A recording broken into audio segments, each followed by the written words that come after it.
네, 곽종근 사령관님.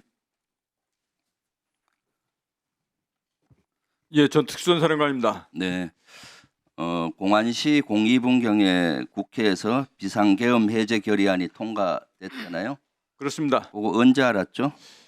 제가 지난번 국방위 때 한 2분 정도 뒤에라고 했기 때문에 공안시 한 03분 그거만 된 것 같습니다. 그렇죠. 그리고 나서 뭘 조치하셨나요?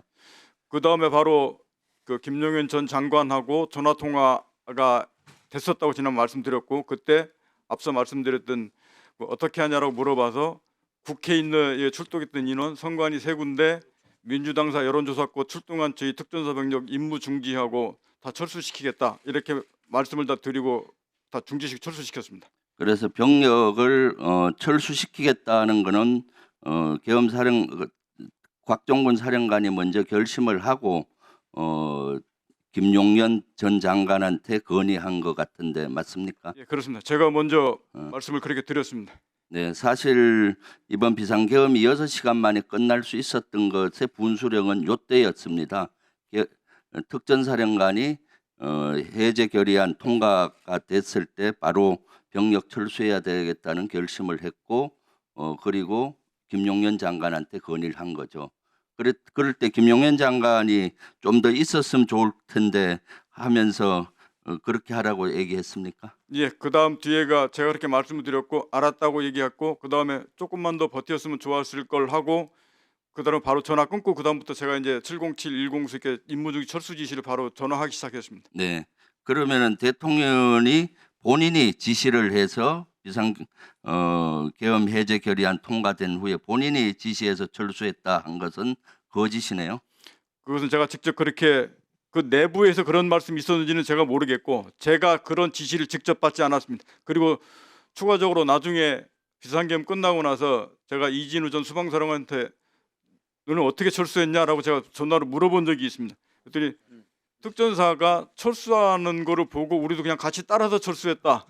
네, 하고 저한테 그 이진우 사령관 면담할 때 본인한테도 그렇게 했어요. 특전사가 철수한다는 걸 보고받고 본인도 따라서 철수시켰다라고.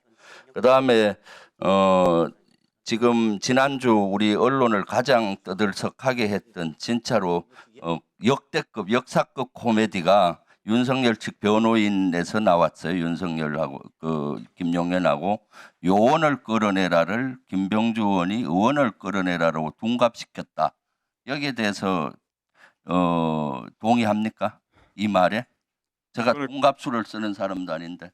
그건 절대 뭐 제가 동의할 사항도 아니고 동의할 수도 없습니다. 그거는 지난번에 지금 그 유튜브 전체에서 그 부분만 딱 잘라놓고 보시니까 지금 자꾸 그렇게 말씀하시는. 본질은 의원을 끌어내라는 것이 국회의원을 끌어내라는 것이 정확한 거 아닙니까? 맞습니다. 네. 국회의원을 그리고 정확하게 끌어내라고 두 분 다 말씀하셨고, 그 작전 요원들 철수하는 상황도 뒤에 그게 이제 공안시 공구분의 인원들 임무중지하고 철수하라는 상황도 있었지 않습니까? 네. 그래서 그 상황이 두 가지 다 팩트가 맞다고 말씀드린 겁니다. 네. 그리고 실질적으로 조금 전에 윤건영 의원 질의할 때 보니까 원래 직책본으로 비아폰을 특전사령관 갖고 계시잖아요. 예, 있습니다. 그런데 경호처로부터 작년에 또 비아폰을 받았습니까? 원래 저 같은 경우는 그 비아폰이 2개였습니다. 그 하나 더 받은 게 지금 저 보시면 그냥 검정색 원래 군이 쓰는 비아폰이 그 직책별로 쭈르륵 나와 있는 게 있고, 또 하나는 별도로 받은 비아폰이 하나 더 있었습니다. 비아폰이 2개 있었습니다. 그럼 경호처로부터 별도의 폰을 받았습니까? 그렇습니다. 그건 언제 받았습니까? 특전사령관 보직된 이후에 정확한 시점은 기억나진 않는데 보직된 이후에 제가 받았습니다. 그런데 기존에 있는 갖고 있던 직책 비아폰으로는 통화가 안 되는 모양이죠. 아닙니다. 그것도 둘 다 됩니다. 그러면 제가 봤을 때 윤건영 의원이 잘 지적을 했는데 대통령실 경호처에서 나누어 준 비아폰은 이번 비상계엄을 위한 특별 비아폰으로 보이네요 보니까. 그것까지는 제가 판단하기는 좀 제한될 것 같습니다. 제가 받은 건 분명한 사실입니다. 네, 알겠습니다. 이창용 하는 총재님 나와주세요.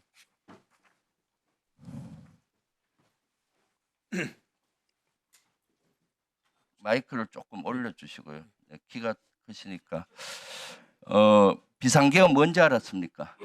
12월 3일 TV를 보고 알았습니다. TV 보고 알았고요. 그럼 F4 회의에 참석했었죠?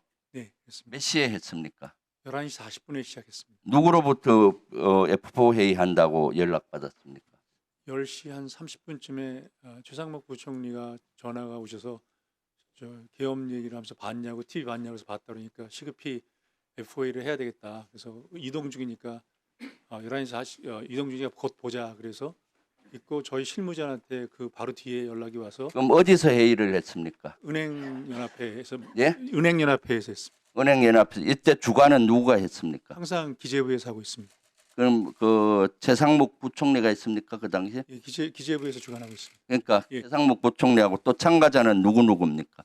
금감위원장, 금융위원장, 저 이렇게 4명입니다. 그럼 비상계엄 발표와 동시에 이 회의 소집을 최상목 권한대행이 한 거네요. 비상계엄과 관련해서. 그렇게 볼 수 있습니다. 네. 그러면 거기 와서 최상목 전 부총리는 뭐라고 얘기했습니까? 계엄의 상황이 있어서 동의할 수가 없어서 본인이 나왔다고 얘기하고 그래서 사임을 하겠다는 얘기를 해서 좀 말렸습니다. 그리고 회의 내용은 뭐였습니까?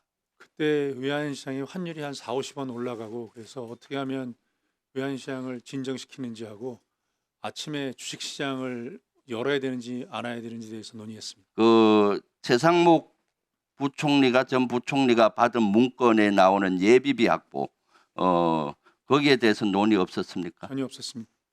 그것은 지금 일반적으로 합리적으로 봤을 때 총재님이 거짓말하는 것 같아요. 비상계엄 때문에 모였으면 비상계엄에 대한 대통령 지시사항을 어떻게 할지에 대한 회의잖아요. 아닙니다. 시장 상황 비상계엄으로 인해서 시장 상황이 어려워졌기 때문에 시장을 어떻게 안정시키기 위해서 저희가 회의를 했습니다.